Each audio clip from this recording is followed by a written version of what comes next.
Highclere, we really do pride ourselves on the level of personal communication that we give to our share owners. We literally treat everyone as though they own the horse outright themselves, and we act as personal racing manager to each individual. The idea really was to set up a company that I could go racing with my mates. That's basically where it started. Been involved with Highclere for 15 years, and it's been a great ride, but now when I go racing I don't know half the people I'm going with, and it sort of struck me as a thing to do, ready to branch out.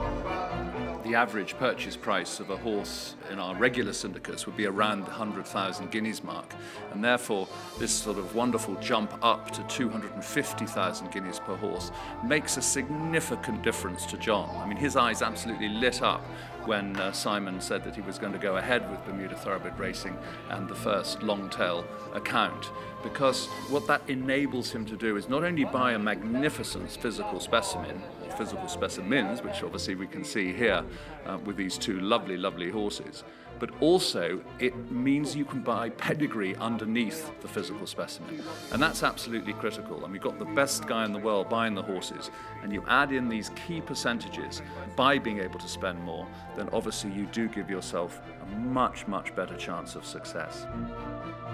The idea originally was I'd find maybe 4 or 5 people to get involved with, and then I realized that when you start buying these pedigrees and this amount of money, that 150,000 sterling a person is it's about like buying your own horse, really. So we thought that might be a little bit rich, so we went down from 5 shares to 10 shares, and I think that's sort of found its right level, really. I'm holding quite a number of the shares myself, but the idea is just to get a few people, particularly in Bermuda, who are not necessarily know that much about racing, to get a bit more involved. And for Bermuda it's a really good story, because we can promote Bermuda on the racecourse as well, and Bermuda colours and Bermuda names. And so back in Bermuda, it's been in the newspaper quite a few times, and a couple of the names we've chosen. This guy's going to be called Horseshoe Bay, which is a famous bay in Bermuda, famous beach. And the other guy's going to be called Johnny Barnes, who's a well-known Bermudian character that greets commuters in the morning going to work for the last 30 years. Tells everybody he loves them, and it's a really good story. So we're just very excited about the whole idea. We're not sure how good these horses will be yet, but certainly if either of them are a good horse, it'll get great press in Bermuda, and it's a feel-good factor. For a small island, it's a feel-good factor. Plus it makes it a lot more fun, and if you want to do something with your mates, it's very hard to sort of come up with colours, and because colours are quite a big deal. So this way we'll be able to come up with colours that are Bermuda colours. It's not my colours, it's a company that's set up specially to do this, and I think it's sort of hit the right notes with people. And considering we only got it up and going in about 3 weeks ago, John and Harry were off to the sales like a week later, so we had to do some big punts, and I've been quite surprised and very happy with the support we've had, really. The reaction in Bermuda's been fantastic, really, and then now we've got these wonderful horses. It changes, from a concept into something real, and that's what becomes exciting. Now we're not talking about, an idea. This is the investment, or I don't like the word investment, but this is what you're getting involved in.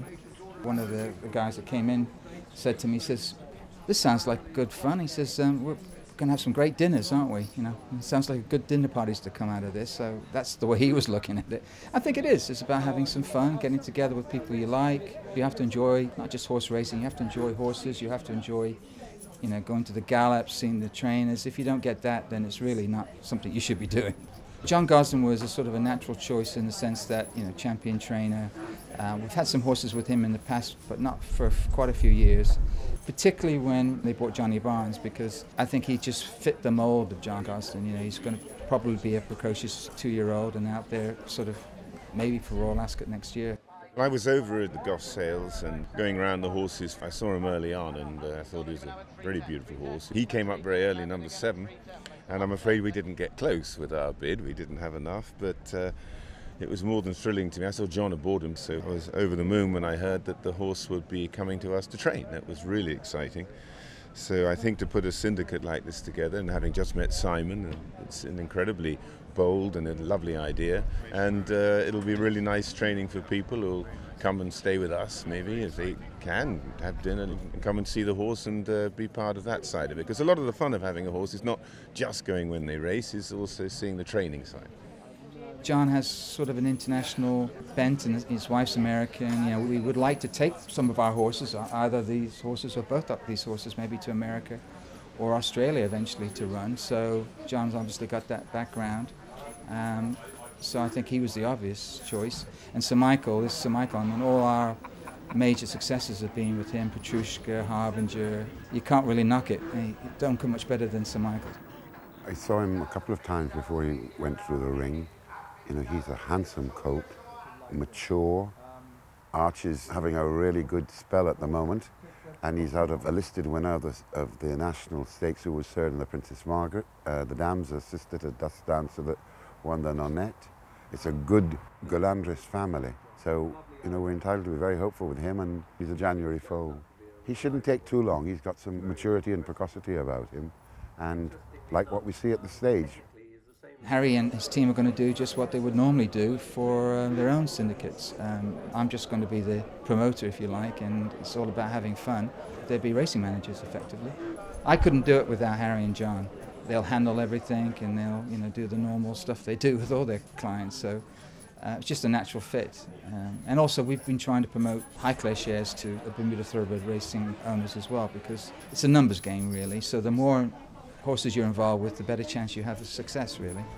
It's not just about race day, of course that's hugely important and enormous fun, but it's about seeing the horses train, and therefore, you know, we want to provide the long tail account holders with this very personalised service, take you individually to the trainers' yards. You'll get to know the individual trainers very, very well, very much on a personal level. Stay in the jockey club rooms and do all those wonderful things that make racehorse ownership and learning about the training of the horses so much fun.